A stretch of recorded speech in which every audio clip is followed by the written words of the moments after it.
Good morning students, welcome to Improvise Learning Point. जैसा कि आप सभी देख रहे हैं, आज का हमारा टॉपिक है रेडॉक्स अभिक्रियाएं। इनको उपचयन अपचयन अभिक्रियाओं के नाम से भी जाना जाता है। आज इस वीडियो में हम कवर करने वाले हैं उपचयन किसे कहते हैं, अपचयन किसे कहते हैं, ऑक्सीकारक क्या होता है, अपचायक क्या होता है। तो ये जो हमारा वीडियो है ये क्लास 10th के स्टूडेंट के लिए बहुत ही ज्यादा इंपॉर्टेंट वीडियो है। तो चलिए स्टार्ट करते हैं। सबसे पहले समझते हैं कि उपचयन अपचयन अभिक्रियाएं किसे कहते हैं या रेडॉक्स अभिक्रियाएं किसे कहते हैं। तो उपचयन अपचयन अभिक्रियाएं उस अभिक्रियाओं को कहते हैं जिनके अंदर उपचयन और अपचयन दोनों ही प्रक्रियाएं होती हैं। तो अब समझने की कोशिश करते हैं कि ये उपचयन और अपचयन क्या होता है। उसको समझने से पहले उसके कुछ नियम आपको जानने होंगे जो इस प्रकार हैं। उपचयन में ऑक्सीजन का जुड़ना होता है, वहीं अपचयन में हाइड्रोजन का जुड़ना होता है। उपचयन में हाइड्रोजन का ह्रास, ह्रास मतलब आप एक तरीके से समझ सकते हैं कि ऑक्सीजन हाइड्रोजन का हटना या हाइड्रोजन का कमी। इसी तरीके से अपचयन के अंदर ऑक्सीजन का ह्रास होता है, मतलब ऑक्सीजन का हटना होता है या ऑक्सीजन की कमी होती है। नेक्स्ट है इलेक्ट्रॉन की संख्या घटती है कब, जब उपचयन होता है। इलेक्ट्रॉन की संख्या बढ़ती है कब, जब अपचयन होता है। तो आपको बस ये याद रखना है, उपचयन से ही आपको याद रखना है कि ऑक्सीजन का जुड़ना, ऑक्सीजन का जुड़ना मतलब हाइड्रोजन का हटना। इसी तरीके से अपचयन में हाइड्रोजन का जुड़ना मतलब ऑक्सीजन का हटना। बेसिकली अगर आप ये ऊपर वाले दो नियम भी याद रखेंगे तो क्लास 10th के लिए तो एनफ है, इतने से ही काम आपका चल जाएगा। सिर्फ आपको ऊपर के दो नियम भी याद रख लेंगे तो चलिए स्टार्ट करते हैं। हमने एक यहाँ पे एग्जाम्पल लिया है, एक अभिक्रिया का है एग्जाम्पल यहाँ, जो कि जिसके अंदर कॉपर और ऑक्सीजन अभिक्रिया करके कॉपर ऑक्साइड बना रहे हैं। तो इससे पहले आपको एक और बात मैं बताना चाहूंगी कि जो ये एरो है, एरो से पहले जितने भी हमारे तत्व होंगे या यौगिक होंगे या अणु होंगे वो सारे अभिकारक कहलाएंगे, और जो एरो के बाद हैं वो उनको हम उत्पाद कहेंगे। तो जो आपका आंसर है इस टाइप के क्वेश्चन में जो पूछा जाता है वो यही पूछा जाता है कि किसका उपचयन हो रहा है, किसका अपचयन हो रहा है। तो इस टाइप के क्वेश्चन में जो आपका आंसर होगा वो अभिकारक में से ही होगा, उत्पाद में से नहीं होगा। तो आपको उत्पाद तो देखना ही नहीं है। जब भी आप इस प्रकार के प्रश्नों का उत्तर देंगे तो आपको उत्पाद नहीं देखना है, आपको सिर्फ और सिर्फ अभिकारक देखना है। तो यहाँ पे जो अभिकारक है हमारे पास है कॉपर और ऑक्सीजन। अब देखते हैं कि कॉपर बदल रहा है किसमें, कॉपर ऑक्साइड में परिवर्तित हो रहा है।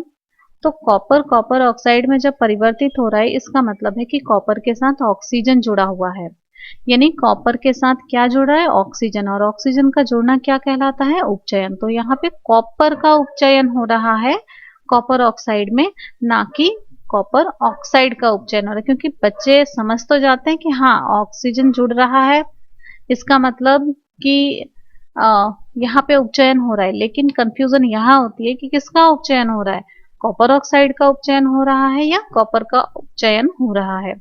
तो आई थिंक आप लोग का डाउट क्लियर हो गया यहाँ से कि आपको सिर्फ और सिर्फ अभिकारक में से आपके आंसर्स लिखने हैं अगर इस टाइप के प्रश्न आए तो यहाँ पे जो उपचयन हो रहा है वो किसका हो रहा है, कॉपर का हो रहा है। क्योंकि आपको क्या देखना है, सिर्फ और सिर्फ अभिकारक देखने हैं अपने आंसर्स लिखने के लिए।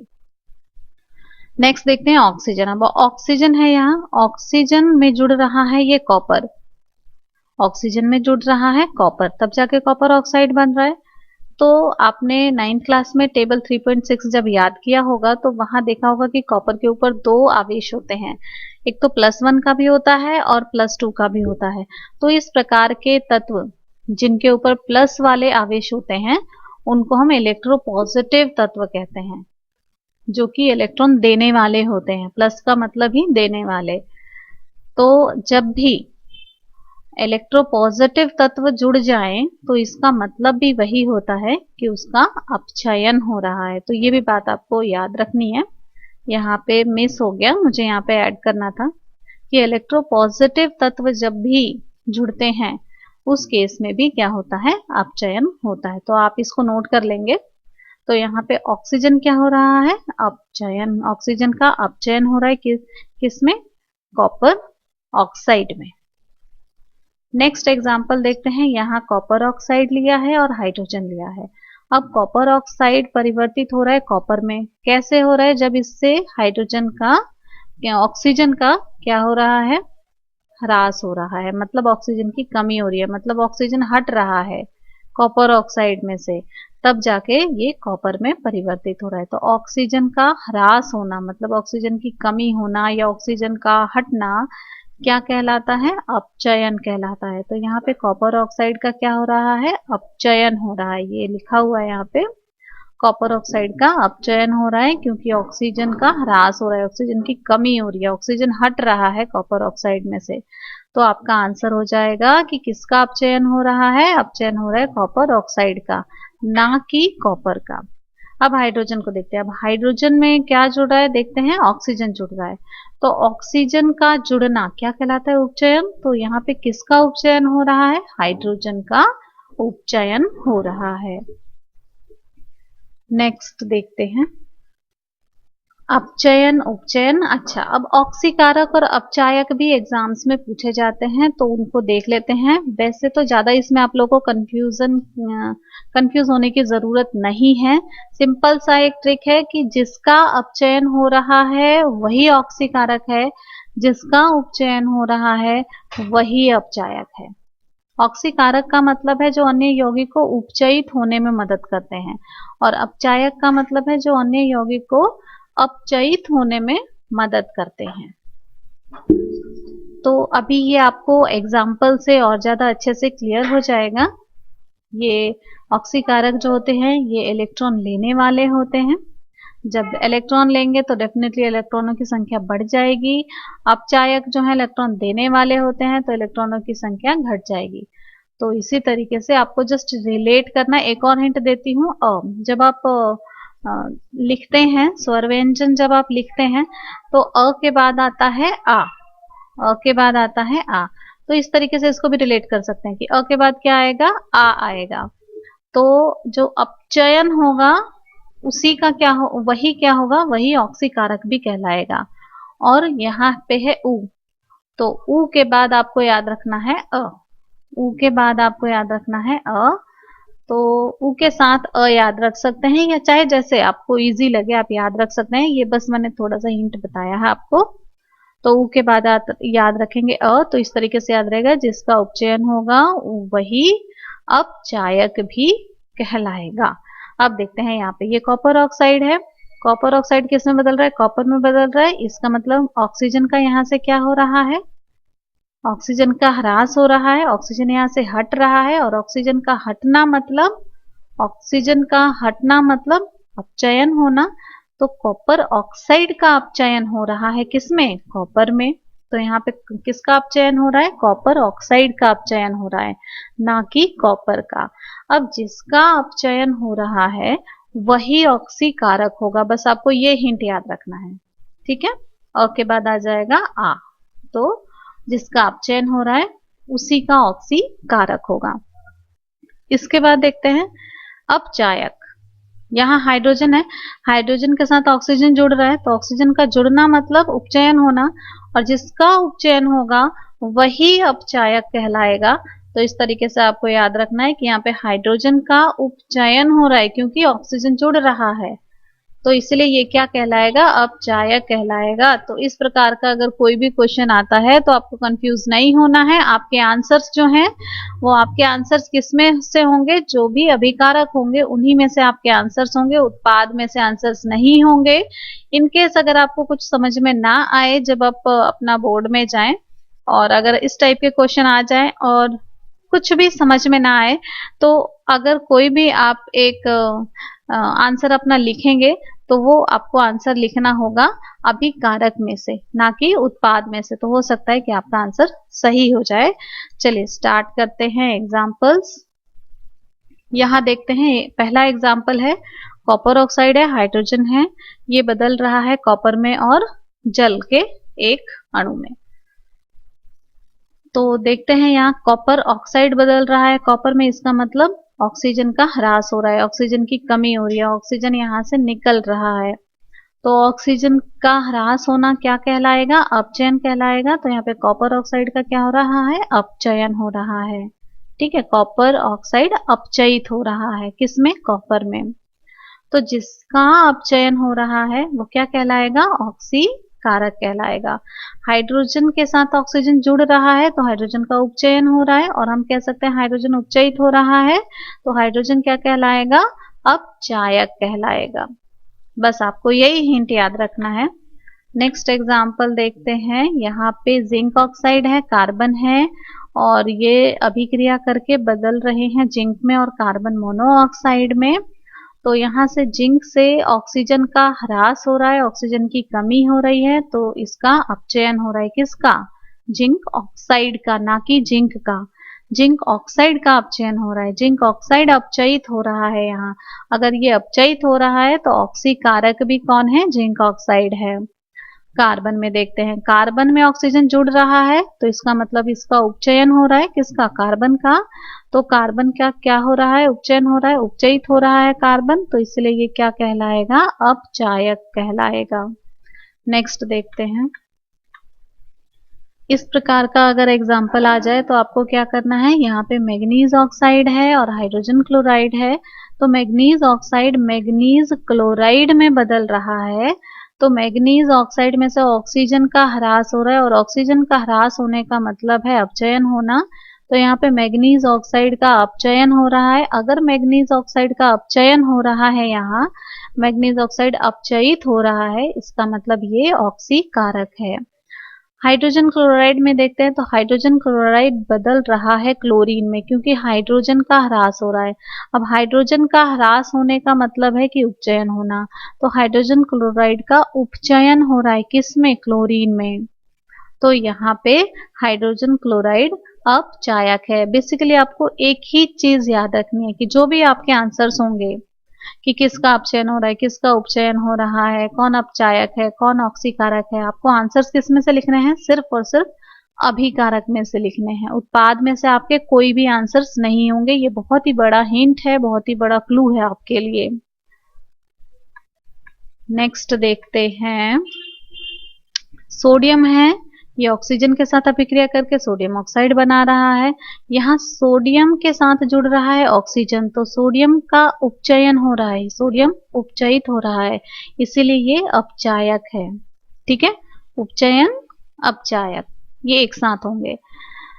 अब ऑक्सीजन, ऑक्सीजन के साथ कौन जुड़ रहा है? इलेक्ट्रोपॉजिटिव तत्व जुड़ रहा है। इलेक्ट्रोपॉजिटिव तत्व का मतलब है कि जो इलेक्ट्रॉन को देने वाला है। तो इलेक्ट्रॉन का जब आप इलेक्ट्रॉनिक कॉन्फ़िगरेशन करेंगे, इलेक्ट्रॉनिक विन्यास करेंगे, तो 11 इसका परमाणु संख्या होता है 11, तो 2 8 1 आ जाएगा, और इस तरीके से ये एक इलेक्ट्रॉन को आसानी से दे देता है। तो इलेक्ट्रॉन देने वाले कहलाते हैं इलेक्ट्रोपॉजिटिव तत्व। तो जब भी इलेक्ट्रोपॉजिटिव तत्व किसी के साथ जुड़ता है तो उसका अपचयन होता है। तो इसी तरीके से यहाँ पे ऑक्सीजन का अपचयन होगा, ऑक्सीजन अपचयित हो रहा है, तो यही कारण है कि ये ऑक्सीकारक भी है। नेक्स्ट देखते हैं। अब यहाँ पे कॉपर ऑक्साइड जो है हाइड्रोजन के साथ अभिक्रिया करके कॉपर में बदल रहा है और जल में बदल रहा है। तो यहाँ पे कॉपर में से ऑक्सीजन का ह्रास हो रहा है, तो जब कॉपर में से ऑक्सीजन का ह्रास हो रहा है तो इसका मतलब कि ऑक्सीजन का ह्रास होने का मतलब अपचयन होना। तो कॉपर ऑक्साइड का अपचयन हो रहा है कॉपर में, इसीलिए कॉपर ऑक्साइड क्या हो जाएगा? ऑक्सीकारक कहलाएगा, क्योंकि ये